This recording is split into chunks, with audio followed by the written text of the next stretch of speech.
When rapid speed down to 2500. F1, reduce speed to 180.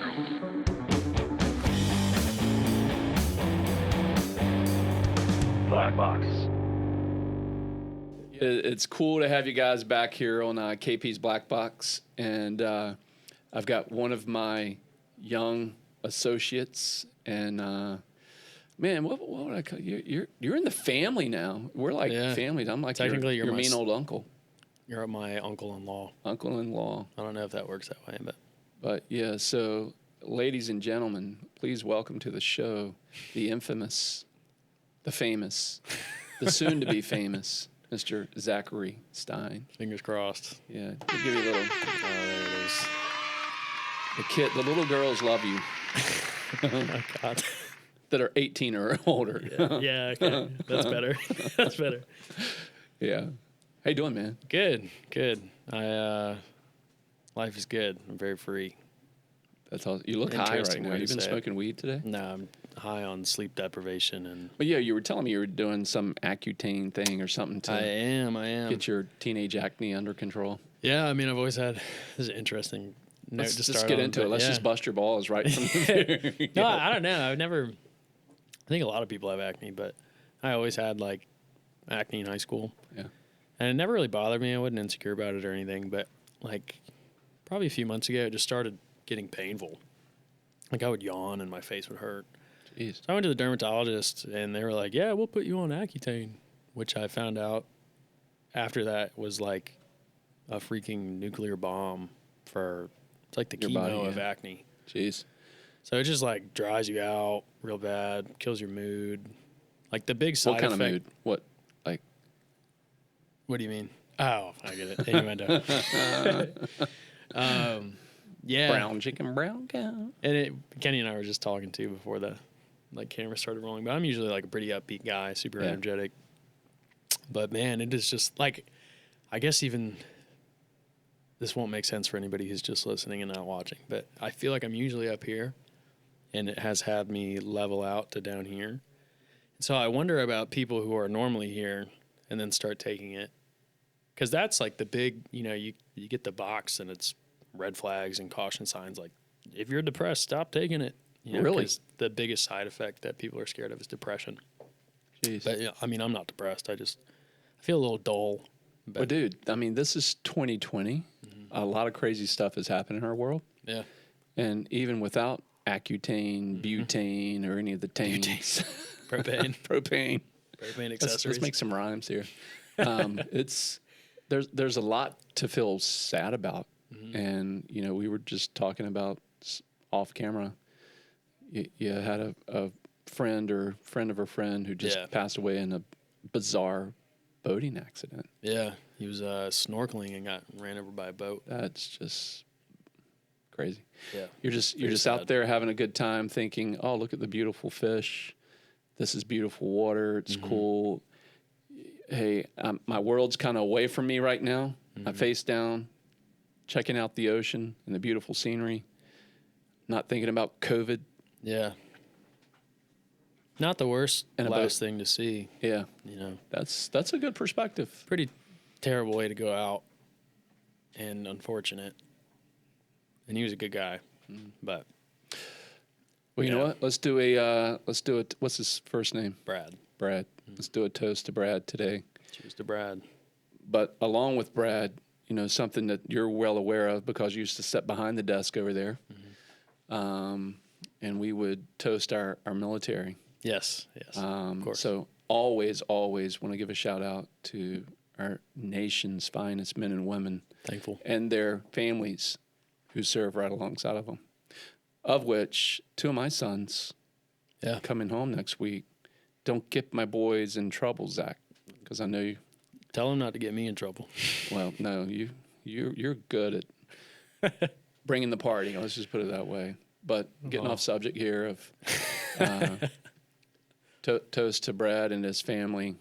Cheers to a great young man, it sounds like, and also to our nation's military today. Thank you for those who put it on the line every day. We salute you. Cheers.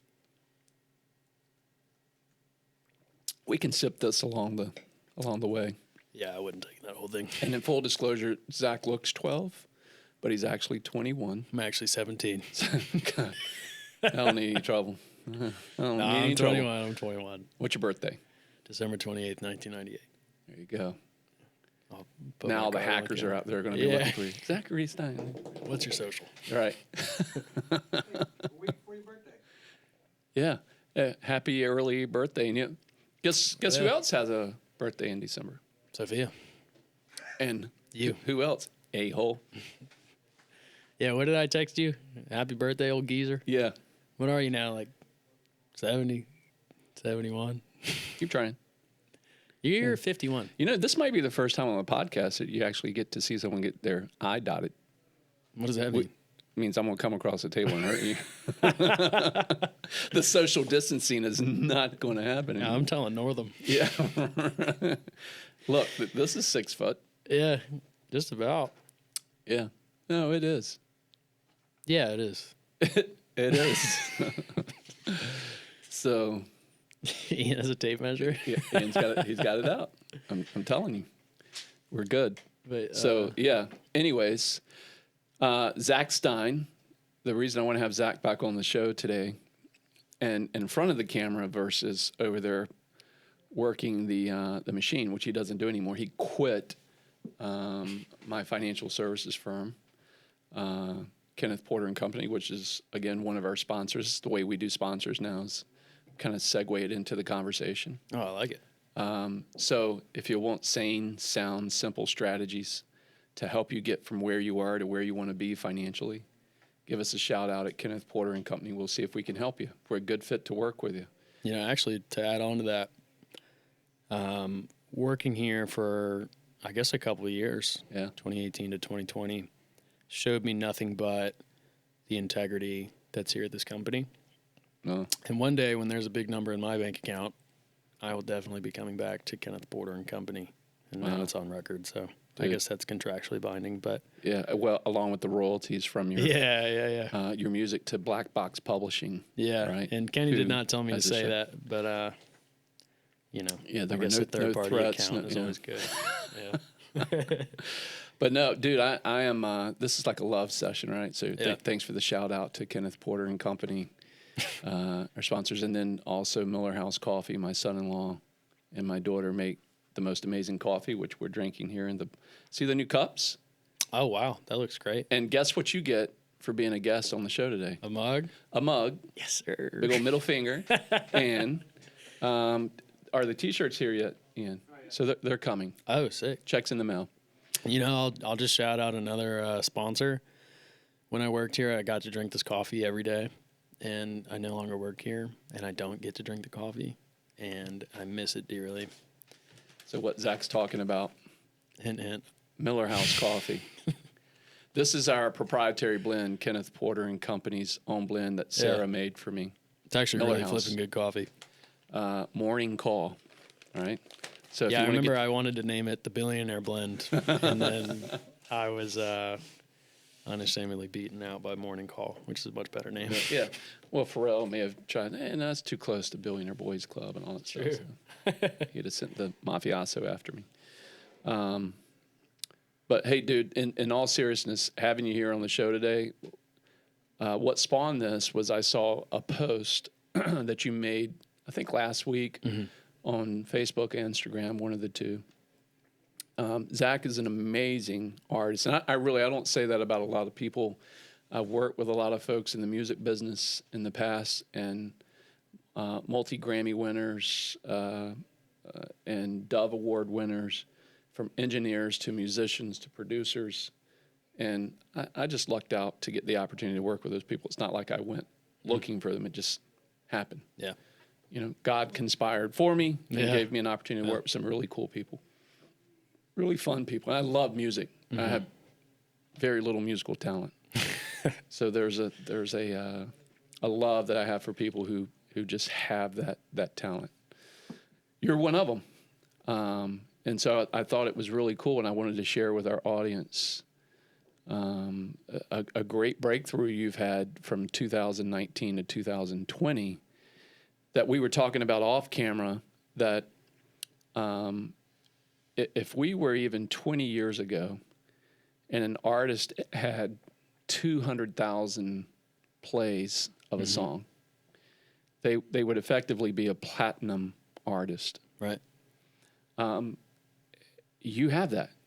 You've had, and I don't know if I'm embellishing, it's maybe 196,000. No, I think it's almost, I think 2020 is almost 300K. Holy cow. So I'm okay.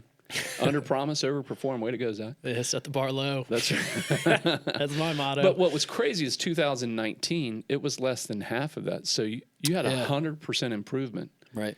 in a 12-month period in your listeners, in your audience, in the hours played.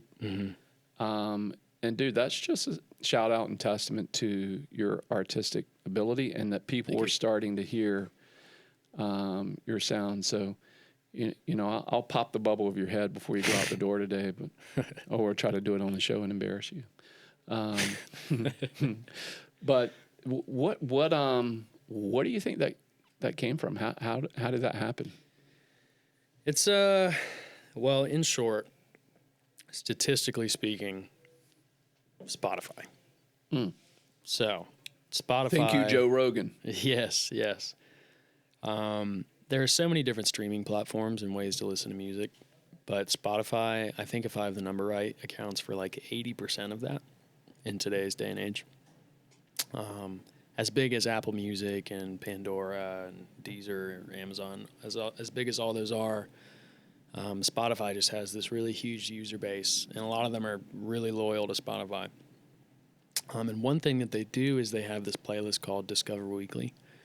And for music savants like yourself, who are constantly in search of new music, Spotify will curate a playlist for you every week on Friday, filled with music that they think you'll like. And the songs that they put on this playlist are songs that historically have performed well. And I guess they have some sort of tagging algorithm. But one of my songs, Better Off, makes it into that playlist every week, Discover Weekly. So every week on Friday, I see the little line chart shoot up, and then, dwindles down to about half until next Friday. So that's where a lot of those streams come from. I guess that makes me a one-hit wonder. But, I have time to change that. Yes, you do. But in terms of getting in that algorithm, there's actually a lot of stuff that goes into it that improve your chances. There's almost a parallel here with social media, too. A lot of people are aware of, like, how to get yourself placed in somebody's feed more effectively. Like you and I used to do that with, Facebook marketing. Yeah. It's the same way. There are things that you can do with your music on Spotify. Like, number one, having more than one song out. If you have more music out, you're more likely to be put in playlists like that, because Spotify is more willing to send people to your page because there's more stuff to listen to. Yeah. Whereas if I only had one song up. On that note, which is a little different, but I got to plug one more time, and I don't mean to. But no, do it. The audience, and our growing audience, one of my biggest passions has been financial literacy, right? And it's blown me away of 20 plus years of being in the financial services industry, how little literacy people have about things from IRAs to 401ks. And I know we were talking about music today, but it made me think of it. I didn't plan to do this. But you and I, even a few years ago, Zach, when you were working with me and just a friend of the family, and being around Isaiah and Jacob and hanging out with those guys, you would ask me questions about insurance, investments, real estate, and we would just have conversation about it. So I told you, I was like, man, I'm building this platform out that it has been a labor of love since 2012. And you were here to witness some of that, of trying to get BlackBox launched and changing the trajectory of, how do we get ourselves in front of people on a favorable basis and share our message and share our story and let people know what BlackBox is all about. And everything from a podcast to a video podcast to a digital platform to share a message of financial literacy with people was always the passion. Even the book that I wrote, The Billionaire Within, I created this platform in my mind, in my head, and had it all laid out. A lot of crazy stuff happened where a digital producer quit. A guy went to Apple.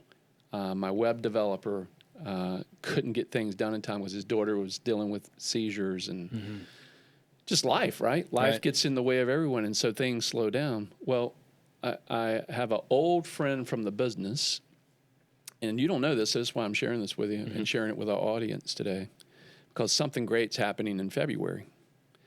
We're launching our financial literacy platform. Oh, wow. Under BlackBox. BlackBox Society. So we're hearing it today with Zach Stein. I like it. It's cool. And it's really going to be cool, man, because it really, as an artist, one of the most important things is, one day you will sign a big music deal. I believe that. I believe that for you. But what are you going to do with the money when you get your first big advance? Buy life insurance. Buy some life. There you go. Good answer. But yeah, you hopefully will have a team of advisors to help you make good financial decisions and not blow it all. Yeah. And so the financial literacy course that I've been working on since I had financial calamity back in 2011, lost my packaging company. Right. A lot of people got hurt in that and unintended consequences. And, people don't set out in life to fail. Right. Sometimes it's just simply as failing to plan. But the cool thing about this is that seeds that you plant in past years, both good and bad,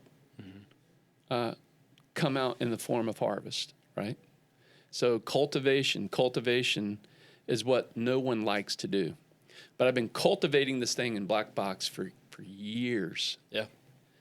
And then one of my old friends in the financial business, little did I know, was doing a very similar thing and said, Kenny, hey, look, I've got this ability to help you get your platform launched. And I'm like, well, this is what I want. I need this. I need these curators. I need this kind of information. And it came together. Wow. And I'll show it to you after the podcast. Yeah, please do. It is. Well, even for the listeners, I mean, the way that he just summarized that so quickly is a big deal because there's a lot that goes into this, which I think is why it's taken so many years to come to fruition. Yeah. Because it really is this big bubble of stuff that's all interconnected and intermingled. Yeah. That's hard to organize and set up. So that's awesome. So I'm excited about it. And I knew you were here part of trying to make all this happen, and the investment in equipment and assets and just people, human capital to make it happen. And you're part of that, dude. But I want to say this to you. You're gonna be in the course because I want you to critique the course. I want you to be in there as a young user of the course. But it's going to be really affordable. Instead of giving me 99% of your royalties, $12 a month. Wow. And you're in a literacy course. And what does that look like? Is it like a video series or study material? Yes. It is. That's awesome. I am so pumped about it. And the development, it won't be, hey, one time you're in this, one time you're going to buy it, and it'll never change. Continual updates, continual additions of content, updated content from very, very highly educated professionals, from a doctor of psychology all the way to financial professionals. That's actually really cool because I think I'm a decently financially literate young person. Now you were. You weren't when you got here. No, not at all. You didn't even know how to spell IRA. Yeah. Yeah. I would get it confused with RIA. That's right. Yeah. Irish Republican Army. You're like, that's what that is, right? No, but it's really cool because I can really only think of maybe 3 or 4 places that are offering that to my generation. And I can name them for you. It's the Penny Hoarder. I see their advertisements on Facebook, but their articles suck. Yeah. And I don't agree with most of it. There's my Bank of America app, which has like better spending habits courses. Yeah, don't they have the Khan Academy or something like that? Yeah, I guess so. But I've never thought of them as, C-O-N. if they do have a financial course, I don't know how many people have it in their mind because I know them from math. We would always watch Khan Academy in math. Yeah. But yeah, my bank the penny hoarder, and then there's random services like Acorns. Yeah. You know, who don't really teach you how to spend your money or treat your Yeah. money, or teach you what a good money philosophy Well, there's is. one a lot of our Christian friends know, which is the Dave Ramsey Ramsey. solution, Dave Ramsey. And not hating on Dave, but Yeah, mine's it's good for some people. different. Yeah. And people need different because there's not one way to slice up That's really cool though. life. It's really So cool. it's so That's this actually podcast something. is about you. That was a long commercial for BlackBox Society. Well, no, I mean, this still wanted to feels tell like you. my baby. Yeah. It really does. Yeah. Well, you helped launch this podcast all the way Right. back when we were in downtown Norfolk, Mm-hmm. and we were trying to record this and make it happen. And Yeah. we were like, "Oh God, this is an ultimate failure. I don't want to release it." And you remember me going, "I don't like it, Yeah. and if I don't like it, I'm a big critique of myself." Yeah. And I was like, "This is not what I envisioned. No, I'm the same way with music. Let's tear it down and do it all over again." Yeah. And it was very frustrating because I felt like I was letting myself down. I was letting people who have come alongside of me to help build it. And I was just frustrated. But I was like, dude, I want to get this off the ground so bad. And that's part of vision, right? Right. So, and that's why I wanted to encourage you today and have you back on the show was to say, Zach, for anyone to take something that they're doing and double it, 100. So you've got 100% return Yeah. in 1 year on your efforts. Dude, that gives you, Thank you. you know, you should, that's very cool. But don't rest on your laurels, right? You know. No, I want to do it again. Yeah. So do it again. Next year should be 600,000, Yeah. right? Or more. Or more. And then what happens is, like some of my friends in the business who have made it, they're going to pay attention, Right. right? So the failure is defined by really how quickly you get up, not Yep. whether or not you lay there. So real failure is just, I give up, I quit, I'm done. And that's what the enemy, and you get to define who your enemy is. For me, the enemy is the real, dude, the devil, Right. and all of his minions want you to have complete failure. Yeah. And if that can equal death, Steal, kill, and destroy. still kill and destroy, don't give in to that. Right. And that's the commitment we have to make to each others as kind of brothers in arms and people who are, I should be helping you to reach your dream. And that's what I would tell all my employees, right? And that's why I was Yeah, like, Zach, absolutely. I'm That's not why- firing you, No, but you that got fired actually about is, every day. In I truth. did actually get fired here. Yeah. Fun fact. No, actually, the story that you tell about, well, I'll put it this way. I think the thing that made me comfortable, well, no, let me backtrack even more. I'll precursor with this. It's very comfortable working a 9-to-5 job, getting a paycheck, especially when you're 19, 20. You don't really have a lot of overhead because it's like, you got spending money. It's dependable. It's safe. But something that stuck out to me about you and what you always told us is that the people who go out, take a risk, and do their own thing, when it goes well, they're rewarded heavily. That's what happened with you. Yeah. As you told us the story about stepping away from a practice that you were in, I think in the 90s, I forget Yeah. the name of. And Velocity Capital. Yeah, Velocity Capital, doing your own thing, doing the same thing with ProPack, and then doing the same thing with Kenneth Porter and Company again in 2012. Yeah. Like that inspired me to go out and do my own thing. My thing's music. Yeah. And you've said that to me so many times over the years that it was never scary for me. Actually, I think the whole time I worked here, there was this element of radical transparency between us, where it was like, yeah, Kenny, I'm not going to be here forever. So what Zach is talking about in radical transparency, I don't necessarily agree with this author's overall aspect of life or religious belief systems, but I do respect what the man has done financially, and that's Ray Dalio. Yeah. And he wrote a book, 600-page book called Principles. So we'll put that on the site. I would tell you to read it, but read it with an ounce of understanding that his worldview, especially as it relates to religion, is different than mine. Right. That's okay. I can still understand and learn from someone that doesn't spiritually agree with me. Not on the same page. Not on the same, and that's okay. Yeah, And that's why on the other podcast I had with Lucas Scrobot, the guy from UAE, who'd been working for a long time. Even when you were here trying to get on the podcast, he was on the last one that we actually recorded earlier today. And that's that ability to understand and Empathize. empathize. Great word. And you and I have even gone through that. You and I have had some massive, massive arguments. Yeah. Both publicly few, on Facebook, if you want to go back and look at threads between Zach and I, to, in our office talking about everything from church life to tithing to, all of those principles that are sometimes highly debated both in the Christian community and in the outside secular world. Yeah, yeah.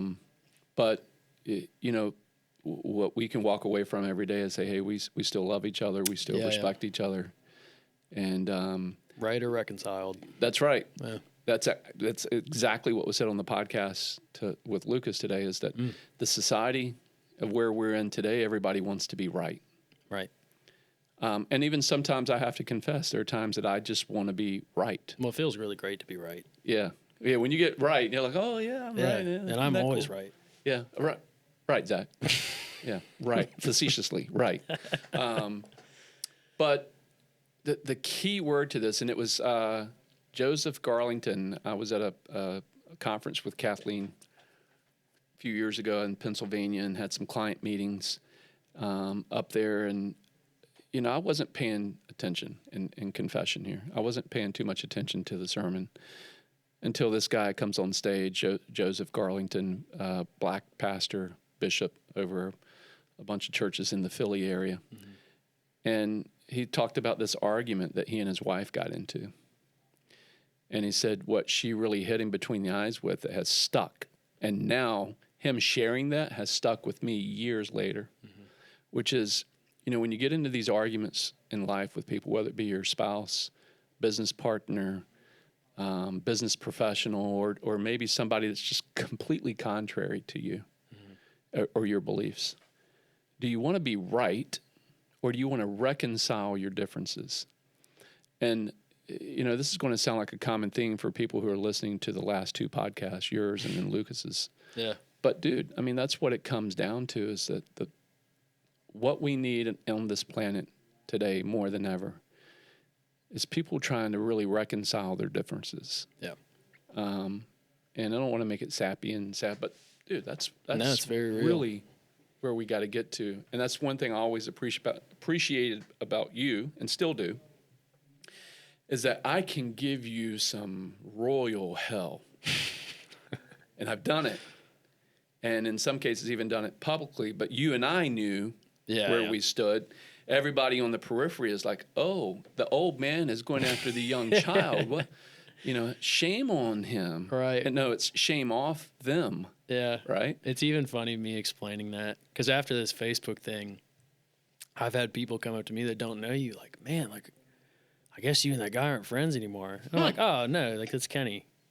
He's like family. Like, you argue with your brothers and your sisters and you're fine at the end of the day. It's the same. Not that you're my brother or my sister. Yes, I am. I'm your brother in the Lord. This is true. And Lizzie always tells us that, right? My sister-in-law is my brother. Yeah, exactly. And then she says, go home. Then go home. F you, Zach. Something that I've noticed, too, is it's almost like and I love to argue. You know this. What? I don't like to say argue. I like to say debate. I don't argue. I just tell people participate. I love that. Yeah. It's almost like in the heat of the moment, you get blinded by your emotions. Yeah. And you forget, I'll just say I forget, that the taste/reward of a strong relationship with another person, whether it be a friendship, a family relationship, whatever, the taste reward of that is much better than the taste/reward of being right in an argument. That's good. And so if both are placed in front of me and I have the opportunity to grab one and maybe make a compromise, I would much rather preserve the relationship and forsake the argument. Yeah. Because it's just not worth it at the end of the day. I would much rather have the enjoyment of this person's involvement in my life, which is how I feel about you. Yeah. As many times as we have argued, at the end of the day, I enjoy someone Kenny. always needs an asshole in their life. Right. And I'm that for you. You're you welcome. are what you eat. You're welcome. Our church friends can't listen to this because they're going to be like, "Oh, Nah, you they guys can said listen. curse words and you're drinking Johnny Walker. You really need to." Shout out Wave Church. And Seashore Church. Shout out. Yeah. That's awesome. Yeah, I do have the two coolest pastors on the planet. You may think you do. No, your pastors are cool. Clayton Ritter. Mine are cool. We both got Your cool. pastor wasn't a NBA basketball player This is true. Well, was yours? for 3 weeks, right, Clayton? Yeah. Actually, I keep saying I'm going to try to get him on the show. Yeah, And you I haven't haven't done that yet. And my goal, and he knows this, and I'm putting this on film. Is it still called film? Yeah, maybe. Sure. Whatever. I'm so old. I'm going to get him on the show, and I'm going to be the devil in his ear, right, for a moment to make him cuss. If I make him cuss, it's like a goal of mine. Fun story. I've been trying to get. Has Noah been on the podcast yet? Which Noah? Noah Baker. Well, he's always on the when he's doing. Does the Saturday. audience know about Noah? They kind of. Okay, well, there's a dude who works here named Noah. He's one of my best friends in the world. His wife Amanda is like the sweetest girl you'll ever meet in your life, I concur with that. and An amazing bookkeeper too. has genuinely never said a curse word in her life, ever. And so for the past 3 or 4 years, I've made it my mission. I've bribed her. I've made her lose bets.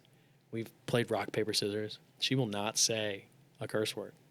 So That is beautiful though. Yeah, it right? is, but it's almost like this unsolvable problem. I'm like, can Yeah. you just like, I don't even know if she sins. Like, I don't know. You know? Oh god. Shout That's out taking it a Amanda little Baker. far. Yeah. You're great. No, we're getting really sappy here. Aren't we? I know. It's This is crazy. super sentimental. Johnny Walker. Yeah, I'm afraid to finish mine. So Cheers. yeah. Oh god. I promise he will not leave the studio, and that's an hour. You have to stay here for an hour. Shout out gasoline. Yeah. Johnny Walker's nowhere near gasoline. Yeah, it's like premium. Yeah. We're getting low, Johnny Walker. Have they hit you back yet? We need no, you can. That's probably because we got to get our producer over here, Ian, to start, getting some of these sponsors. True. He wants all the limelight from Miller House, I I've guess. I don't know. emailed Yeah, them notice like, how it's slightly in front of the Ian? bottle. I've messaged them like 6 times. Have you really? They just don't say nothing. Yeah, Come I've reached on. out via Instagram, via all the places. Johnny Walker. They just. Why say- don't we post our video on their site? I mean, I Can we do hashtag that? them like every time. Is there a way to do that? We should tag them on Twitter. Tag them? I tag them on Instagram Twitter and support Facebook. teams respond. Really? Yeah, like every time I have a customer service problem, if you tag a company on Twitter, they're on it. I just got 4 free Chipotle bowls off of Twitter because Really? they messed up my We're bowl, learning and I something. love Chipotle. Shout out Chipotle, I love you. Yeah. But they messed up my is bowl so pretty bad good. that I tweeted. I was like, Chipotle, come on. It was like a picture of my bowl. Yeah, they put 4 free bowls in my app, 2 free sides of guacamole. Dude, On top of it, shout out Chipotle. thumbs up. My little thumb. There you go. Yeah, That's awesome. 2 thumbs up. And I ate That's all very 4 cool. of them. So, Johnny, what are you doing? We give a toast to our nation's military, who, by the way, loves Johnny Walker, blue label, red label, green label, black. Help us out. I'm not asking you to send me a check, saying help replenish our toasting capability here, please. Yeah, Please. All right. Anyways, it's a pretty bottle. it is a beautiful bottle. I'm going to give that to a client who actually Collect some or something?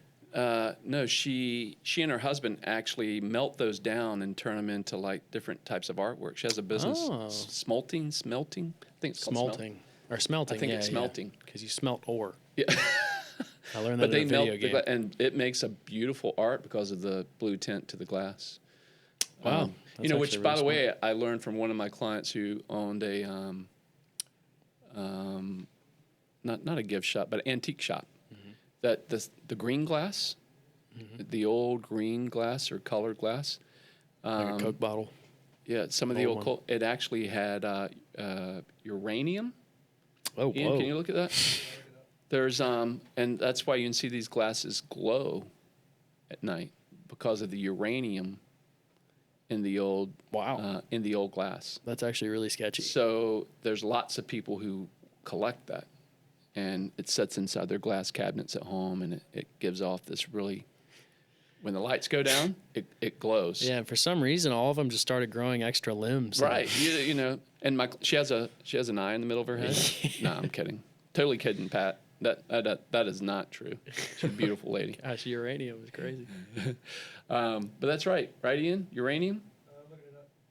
Man, our fact checker's slower than like Rogan's fact checker. I'm doing 3 things over here. Yeah, We need a search engine endorsement too. we'll find that. So let's hey, talk. Ian, why don't you ask Jeeves? We'll come back to uranium. Yeah. Let's talk about Zach and music and where you're headed. Yeah. You went on a little pilgrimage here in the did. States during I- COVID My pilgrimage to Mecca. to Mecca. AKA It's Mecca, LA. like LA. Yeah. Yeah. What happened? Tell us about the trip. Yeah, so it was my first time going to LA. And I guess my biggest takeaway from it was that this is not a pipe dream and that I am qualified in the least braggadocious way possible. Yeah. But the biggest thing that I noticed about LA is that it really is the engine room of culture, Western culture. Yeah. You know, and it's in league with a few others like Paris and London. But it's so weird because I was there walking around LA, and I was there for about a month and some change. But just the thought that everything that's cool in culture with fashion, music, video, photography, the movie industry, all of these things start in Los Angeles. It's like a breeding ground for culture. Yeah. And of course, you know, there's outside influences and, you know, there's always anomalies that happen. A dude from Virginia Beach shows up, Yeah. you know, With a, and "Y'all?" starts, you know, bringing his Accutane to town, and they're like, Yeah. "Oh, we got to start this, dude." No, it was, it's funny. It was actually a chain of events. I'm friends with this dude named Matt Mason, who's a brilliant artist.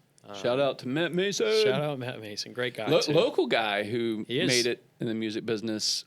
In the words of made it, I mean, he's No, he's killing it. got a massive following, right? Yeah, he's on Yeah. he's been on the Billboard a few times this year.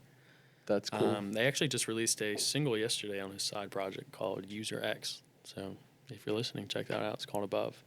Matt Mason, yeah. User X, Him and Ross Fitzgerald, aka Roswell, and black dude. Mm-hmm. Yeah, I've seen some of their Instagram stuff that Yeah. you posted. It's they're both cool stuff. just brilliant. Yeah. Anyways, Matt, Get him on the show with us, man. When he's Yeah. in town, tell him to come by, and I'd love to Yeah, I'll ask interview him. him, talk to him. No, that's not asking you. Tell him, Matt. Yeah, I'll You're ask going to be him. on the show. No, you're coming, Matt. Coming on the show. Anyways, Just kidding, dude. Matt, I guess, got hired to play a show in Utah. And so he hit me up and was like, hey, well, originally I was going to go spend time with him where he lives in Texas. He lives in Austin. But he hit me up and was like, hey, do you want to come to Utah? Because it ended up being at the same time. So I was like, of course I want to come to Utah. It's a beautiful place. It was in Park City, which is right outside of Salt Lake City. And we get there and I find out that the show he's playing is actually for a bunch of these like incredibly wealthy people. So they put us up in, like they hired him to play at a private party or something like that. So they put us up in this $16 million castle.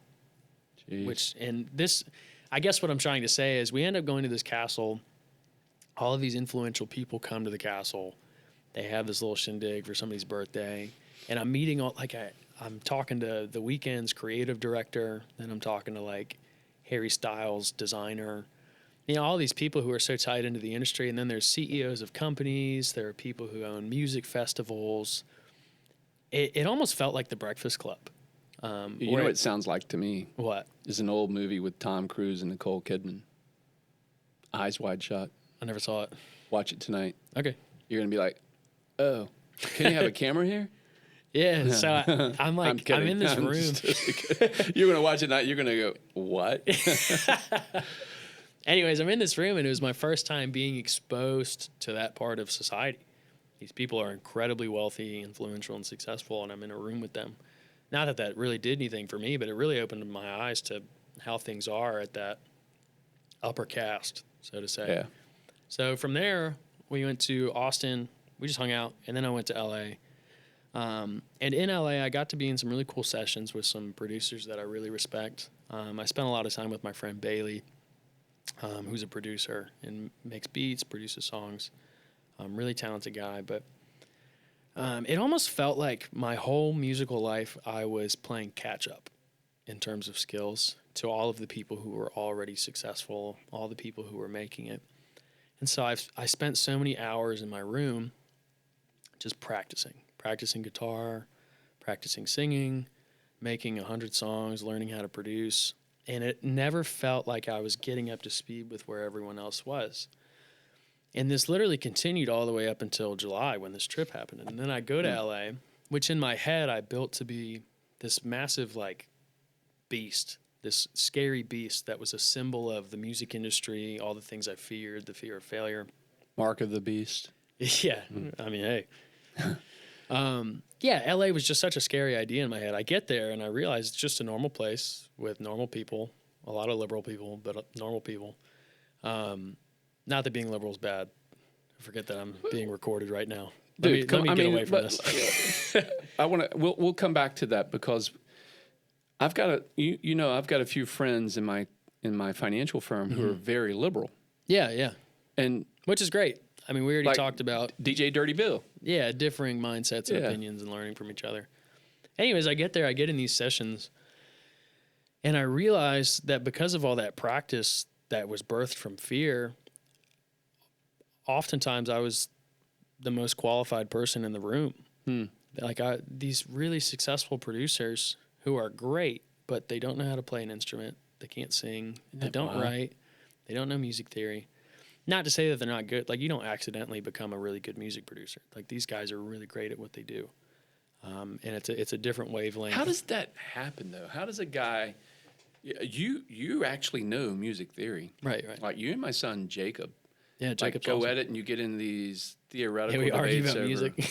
at 8th note, 16th... And I don't even know what I'm saying when I say 8th or 16th. Is there such thing? Yeah. Treble clef, bass clef. Am I Yes. impressing you yet? Yeah. Aha. But you are a very talented musician who understands music. Thank you. So in your mind's eye, how does a person who has no formal training, no understanding of music theory, how do they become a music producer? I think that if you tried to do that 30 years ago, you would have a hard time. And I guess really going back to the roots of where this like hip hop beat making culture started, dudes like Timbaland who had a sequencer and an 8-track. All right, so what's a sequencer do? A sequencer is basically a piece of equipment that plays sounds in a sequence, often in... Is this a sequencer I have on the table here? No, that's a MIDI controller, but you can use that to control a sequencer. Okay. So a sequencer, it does exactly what it's named. It sequences sounds and plays them in a loop. All right. I'm tracking. And so... I think I might be able to become a producer now. Yeah, I mean, anybody can. Okay. Really. And in the same way, anybody can learn to sing. Anybody can... Just like anybody can be an insurance agent. Exactly. Exactly. Well, you ever seen that Key and Peele skit where he's like, it's the NFL player. He goes, kids, you can do anything. Go up on your roof. You can fly. Oh, no. And then it cuts to a news report. And it's like, we would like to apologize for the statements. We're so sorry to the families. Oh, my God. Yeah. The dude didn't fly well. I guess. He wasn't There's so much to explain. Aerodynamically. Around yeah. beat making and producing. Okay. You don't need to know music. You really just need to have an ear for what's good and what's not.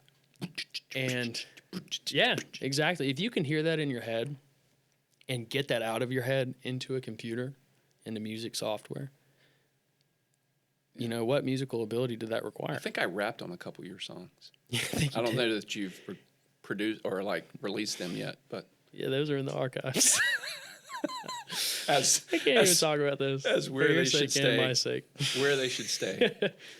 You have dirt on me, so. Yeah, And I have dirt on you too. Yeah, so you have a lot more dirt on me. Yeah.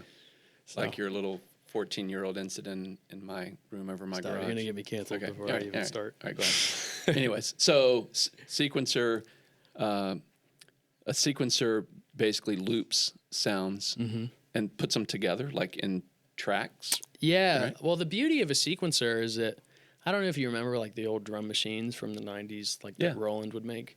It was so easy. You could just push the buttons and it would make drum sounds. Well, a sequencer is the same way. You just select your sounds and you press on the timeline. It's a linear timeline. You just press where you want them to happen, and then it plays. So it's really simple and intuitive. But if it's simple, why isn't everybody doing it? Why isn't everybody a music producer making money? Everybody's capable of doing it. Not everyone is good at doing it.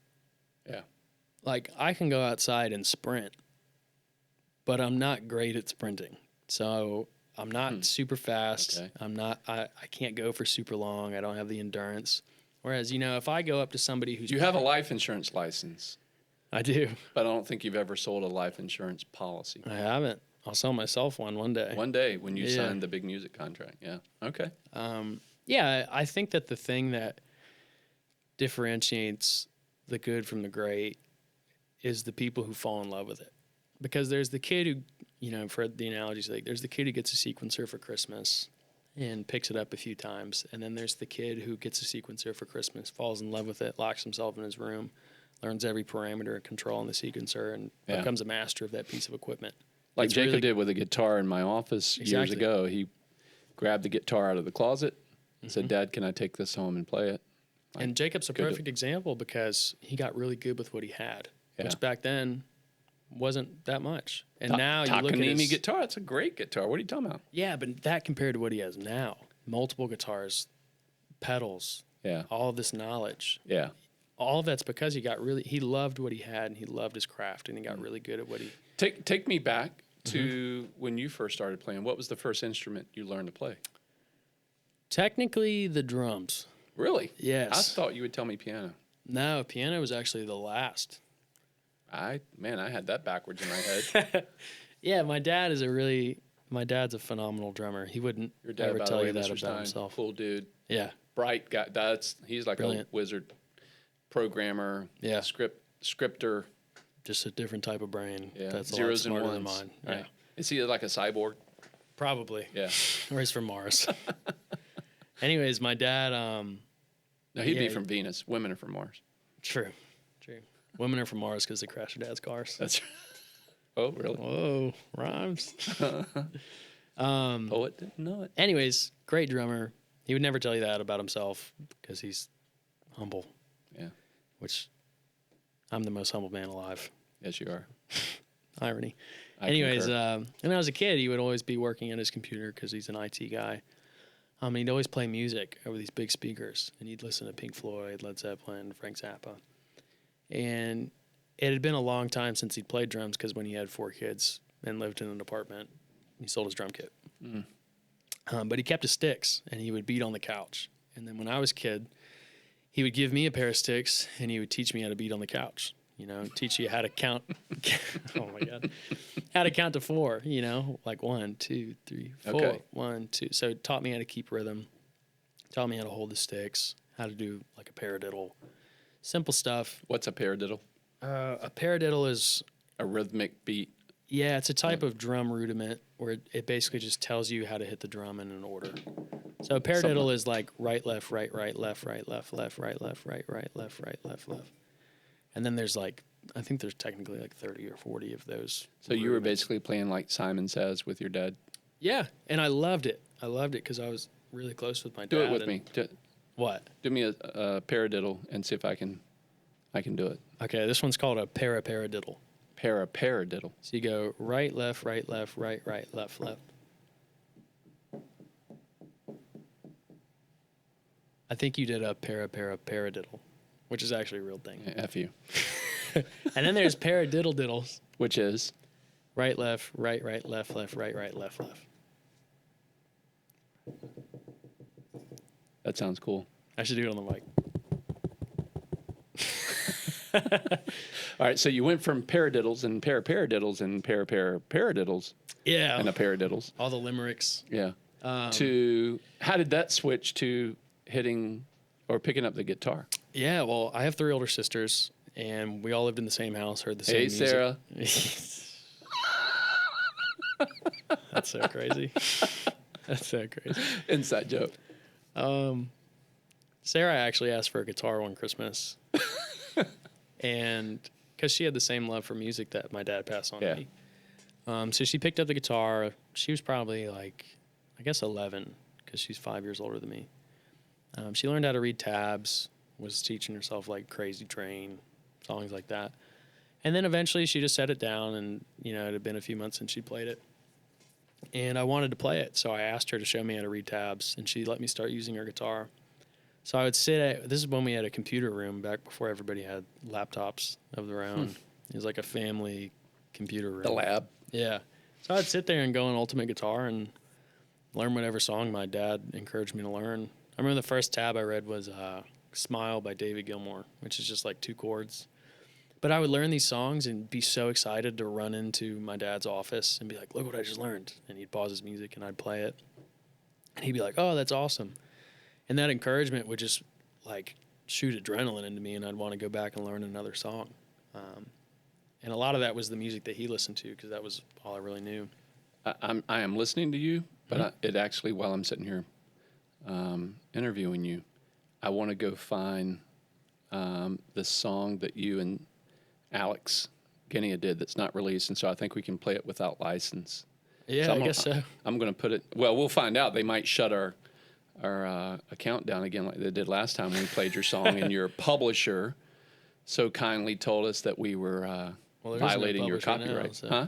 There is no publisher now. There's not. So No, we can no, play. not for this one. We can play some of your songs. Unreleased. So But, can I link back some of your songs on the site? Yeah, and please. Let people download your stuff. How do we do that? Where would we go to find you? The best place to send people is probably Spotify or Apple Music. That's what most people have. So actually, I just changed my name, my artist name, to Steinza. Steinza. And so right now, I don't know how long the buffer is between us recording this and when you put out the podcast. 2 weeks. 2 weeks, okay. So it should be Because good by then. Lucas is beating you to next week. Okay. Or when's he going up, Ian? You can actually tell that. 3 weeks. 3 weeks. Cool. So by then we should be good. If you look me up as Steinza, which is Steinza, Okay. you will find my music on anywhere you can stream music. That's very cool. Hey, I'm having a hard time finding Blue. Dude, it's one of my favorite songs, really. I think, I don't know how Getting many old times now. It's not old because nobody's heard it until Yeah. get it on your phone and just put it in the mic. This is something that you did with, we'll give a shout out to Alex Guinea. And he's a up and coming producer who has has it in his genes, I guess you could say. Yeah. Yeah. I guess you could say that. Slight understatement. But this is a song you co-wrote or co-writing with him.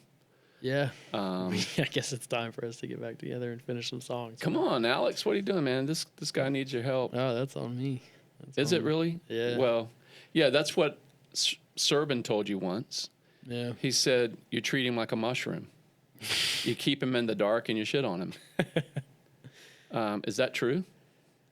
Right now, I am guilty of that. Yeah. Then you need to fix that in your life. I'm here to help be your accountability partner. So get that done. Did you find it? I did. All right, put it in I'm the not gonna mic. Play the whole thing. Put it in the Old mic. song, not the one I would This is pick to this show, is called Blue.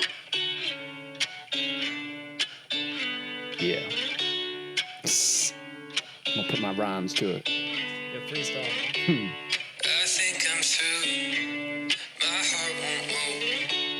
Been passing new faces, but they just won't do. I'm walking through this crowded room. Was heading to the door, then the lights went blue. I see you. You see me. Don't want these other girls, I want you with me. No one else feels so right. If I'm going somewhere, I want you by my side. I'm here alone, don't feel the love. Wish that I had someone to hold. Dude, That's a little snippet. you gotta get that song out. Alex, call him. We might. Get that song released. I'll give you a little. Thank you. Thank you. And the little girls said, They're all 18. and all the rapper friends were like, Dude, it's hot. That's a great song. Thank you. Thank It you. is a great song. Finish writing it. Yeah, I actually part of the plan to double those stats again is put out some music because I'm learning, or I have learned, that consistency is definitely key. Yeah. And one of the things We talk about that in the insurance industry, actually. Yeah. It's called persistency and consistency. It actually helps in the renewal phase. And I would say that that's the same thing in life. Be persistent and be consistent. Come on in, Noah.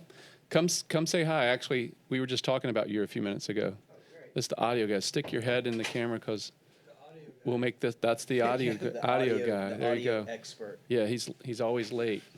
And Noah always beats me to the office. Yeah. Awesome, dude. Exactly. So that's the Noah, everyone, that Zach was talking about. Too tall. There you go. I look at him. He's got his mask in his pocket and everything. Good for you. Good for you. So shout out persistency, Ralph Northam. consistency. Yep. Right. Stay persistent and be consistent, and good things will follow. Yeah. So, so you're writing some music right now. Yeah, I'm trying to write 2 songs a day. 2 songs a day. Yes. 3-minute songs, 3.5-minute songs. Yeah, because I mean, like a lot of things, I think it's a muscle. And Yeah. actually, my goal is to be a songwriter that writes songs for other people. I think that I'll always be an artist because there are songs that mean a lot to me. Yeah. But at the end of the day, what I want to do is be a ghostwriter. And in order to do that, you have to be a really good songwriter. I think right now I'm a decent songwriter. I think I have a lot of room to grow. And I will do that. But that comes from practice and, writing 100 bad songs so you can get a good Yeah. one. What genre would you say you write in? That's actually the reason I want to be a songwriter because there's almost this pressure as an artist when you're putting out your own music to stay cohesive with the things that you've put out. And the problem is I love so many different genres that I find myself writing in so many different genres. Yeah. And they're really the only thread running through them all is me, which is kind of a realization I came to that made it okay to write different genres. But the reason I want to be a ghostwriter is because I can freely write whatever genre I want and pitch them to artists in that genre. Yeah. That's, Let me hear a pitch. right now. Yeah. Okay. Let me hear what you would say. And this song that you've written, who would you envision singing this song, playing this song, making it theirs? They may be listening. Let's see. And putting you on the spot here. Sometimes I'll write for a genre and not a specific artist. Okay. Because there are multiple people within a genre. Yeah. So let me hear Yeah. whatever song you're about to play. What artists, plural, would you think? So this is one that does not fit my personal vibe at all, but I wrote it for that niche of artists, like a Drake. Okay. Those people who sing/rap and kind of have that alpha personality. Because my voice on this, not really a big fan of it, but it's a song that's not for me, so it doesn't matter. Let's hear it.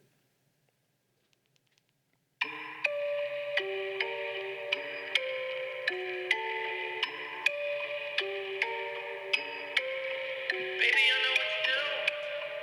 You don't even gotta move. You can see a different side of me when I tell you what to do. Gonna make you all mine, all mine. Make you all mine, all mine. I'ma make you all mine, all mine. You're gonna be all mine, all mine. Open up your mind and let me get inside of it. Call him Drake. Think of me when you dream. Call him Drake. Give him Well, a I'm not buzz. a rapper. So, also rappers like to write their own lyrics. So a lot of times. Pi Frid, brother of Al. That's all. The only raps I know. Yeah. The what? The Dentist song. Yeah, that actually is the next song I'm putting out, I think. Or Is that a real song? yeah. I thought that was a joke. No, I actually love that Let's song. hear it. What is Yeah. it? What is it called? Well, the story behind this is pretty funny. I went to the dentist, and my dental hygienist was really cute, and I fell in love. What's her name? Her name's Christine, which is she- the name of the song. Local? Or is this California She babe? is, but you know what the funny thing is because I was getting my teeth worked on, I couldn't really talk to her. So I know a lot about Christine, and Christine has no idea that this song was written. If she did, she might file a restraining order on me. Oh my God. So I'll probably never tell her. I might. You just did. I might. Christine also has a boyfriend. He's not a Navy SEAL, right? But hey, you know what they say? Never let a boyfriend stop you from finding a husband. Anyways, here's Christine. As long as you're not like sitting in the parking lot at the dental office. Yeah. and That was, like, "Hey, that was the Christine, first and last time I saw her. So. I'm getting my teeth cleaned again today. And songwriters, I know I was just here last we week. stretch the truth a little bit to write a song. So was I actually this obsessed? No, maybe. But anyways. Let's hear it. Christine, you live inside my head, rent free.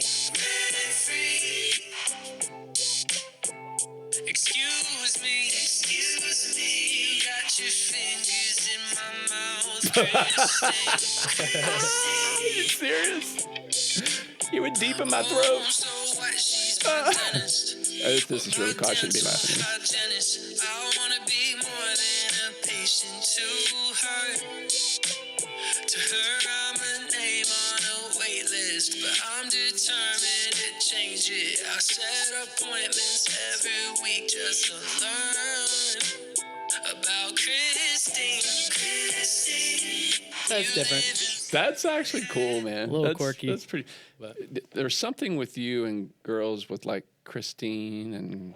Nah, we're not going to do all that. Not going to do all that. Noah, you want to take over on this part? Yes.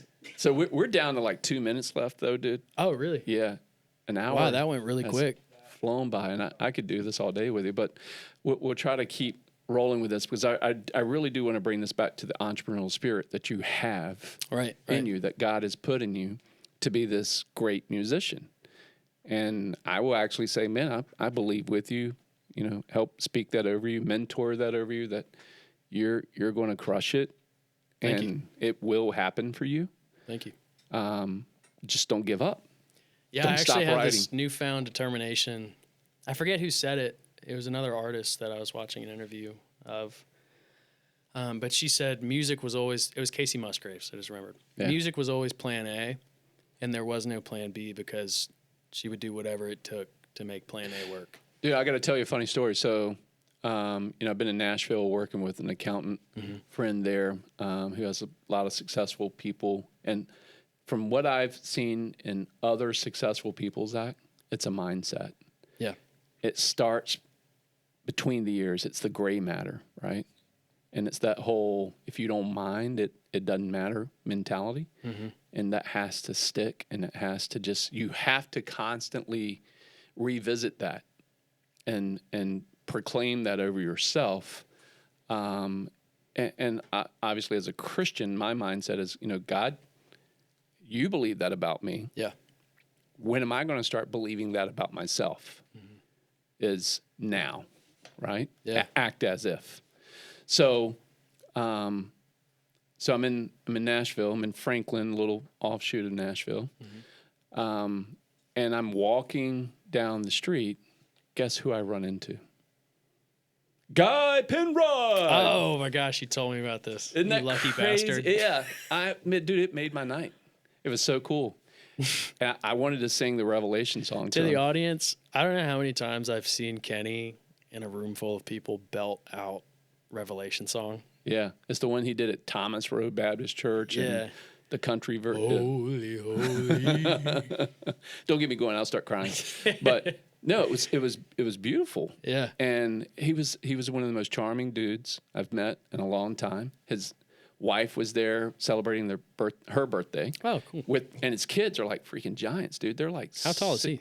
He's got to be 6'4", 6'5", but his Oh, sons wow. are like 6'7". Holy crap. And they all have beautiful voices because here's what's crazy in Nashville. They're holy hoopers. Holy hoopers, right? They dunk all over you. Yeah.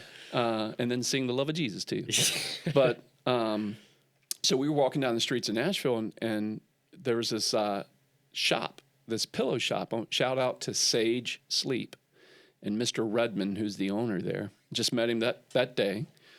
But there's a connection to Bethel Church. There's a connection to Wave.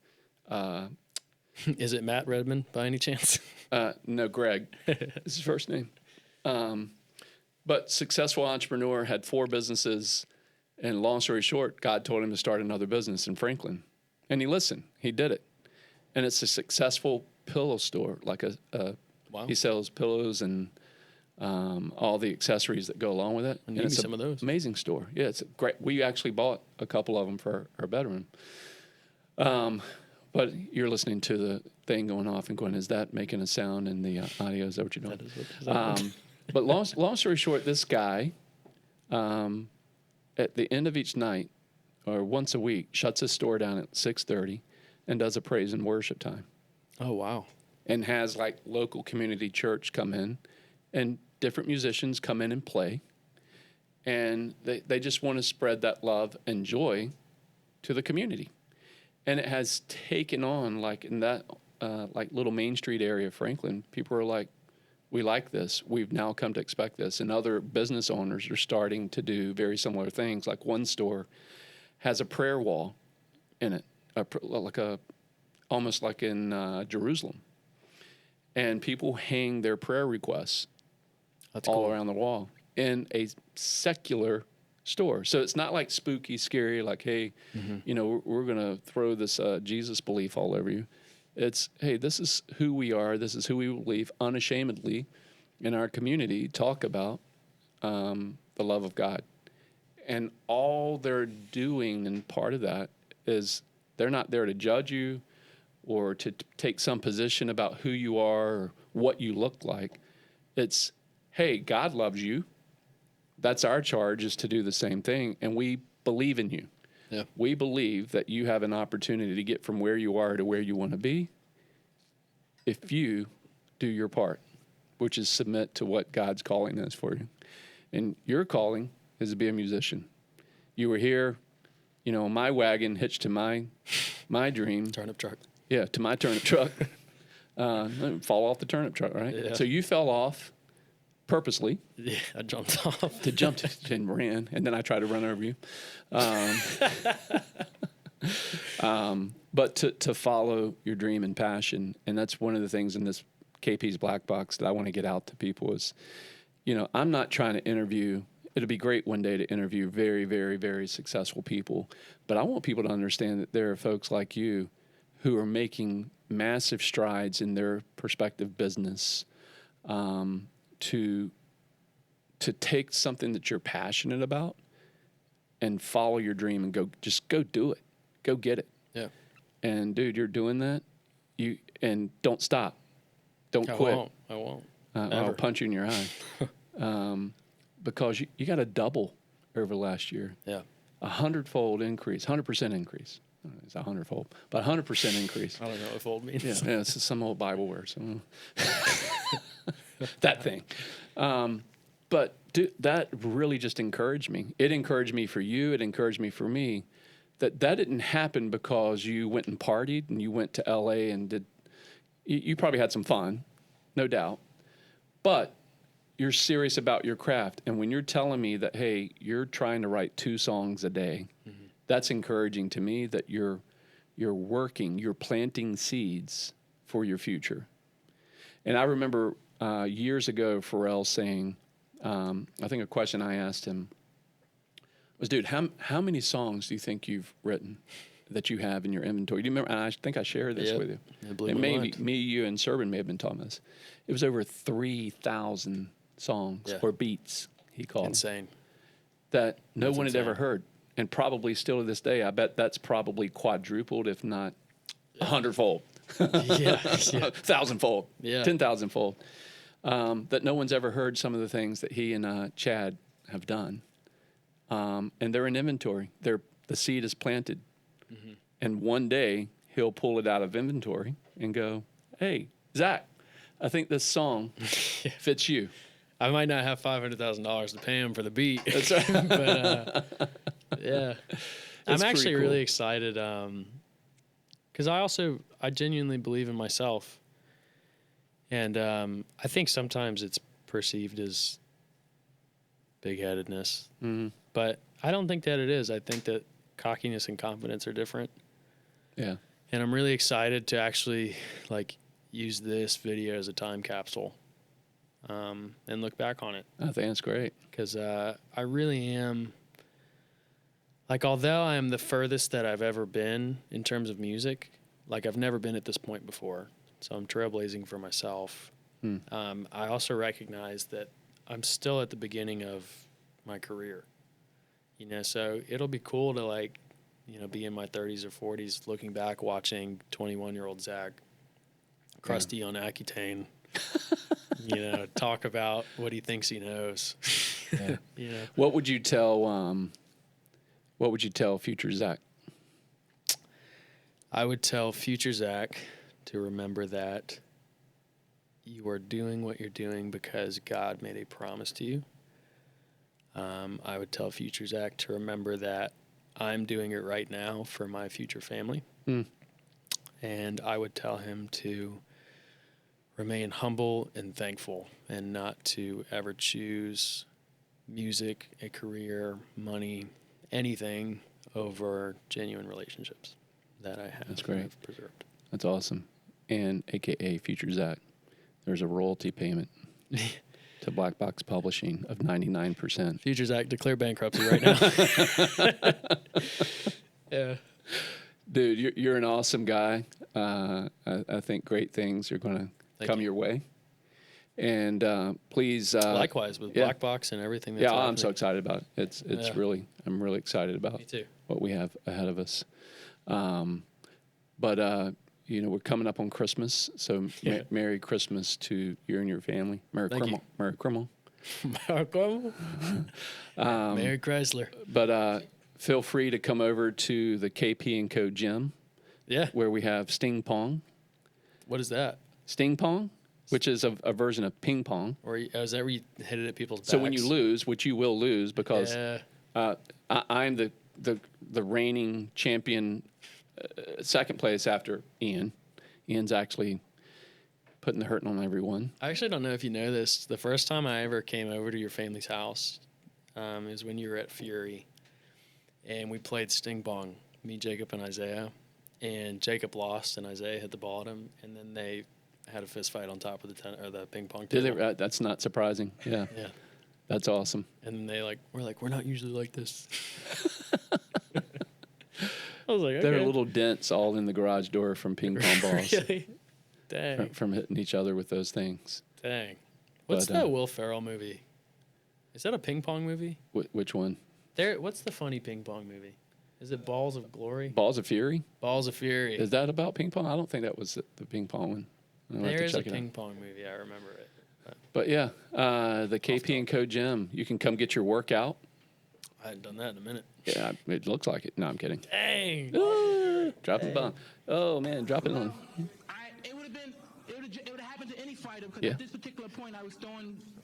can I What say? can I say? Hydrogen bombs. Hydrogen bombs. I need some more Mike Balls of Fury. balls of Is there Fury. any from his new fight? I watched it. It was the worst $49 ever spent. I heard it was He- really the boring. the winner of that was actually Snoop Dogg. Snoop Dogg was I the actually best saw more clips of him than commentator ever. He needs to be on every UFC fight. That's awesome. I That's so bet awesome. my prediction is he gets hired either for boxing or for UFC as a commentator. That's awesome. Dude, it was so cool. Snoop but- Lion now, right? Snoop Lion. Dang. What a guy. Snoop Pop. But yeah, he was like, that's like two old uncles fighting at my barbecue. You know, it's just like, oh my God. He had some one-liners. Who was it? It was Mike Tyson and... Roy Jones Jr. Okay. Yeah. And I gotta say, I mean, I'm 51 now. So I would have not lasted 2-minute rounds, 3-minute rounds? They did two. 2 minutes? It was supposed to be three, but they did two because they're old. Look, I boxed in the Marine Corps because that was one of the training things we had to do in a little 4x4 ring. So you didn't have anywhere to Oh, dance dang. around and run. You just got to eat them. And you get eaten. Yeah. And so, and that happened both ways. I got this one guy. Pause. Right, yeah. Anyways, but those two dudes, man, went at it for It's like eight rounds, right? rounds. And people go, 16 minutes. That's insane. No, that is That's like running a marathon. And If for you those box dudes- if I box somebody for 45 seconds, I will be fully yeah, winded. you and my sons and all your friends. We and actually friend box group. pretty frequently. And by the way, you come over for Christmas, you're going to get your ass whooped with one hand. You can try, old man.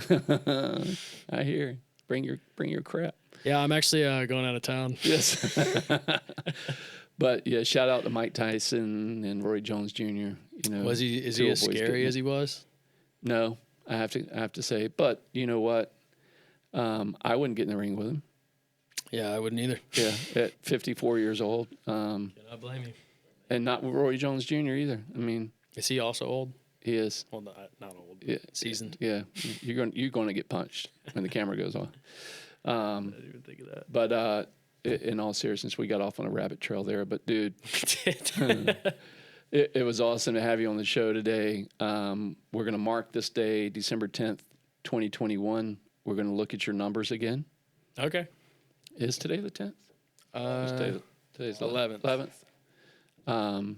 And so we're going to look at those numbers. I'll be back in a year. No, will you put it on the calendar? Yeah. And we'll see if you tripled your numbers or finally signed your deal. Hopefully. So good seeing you, brother. Likewise. Love you, man. Love you. Peace out. I'm not just bullshit.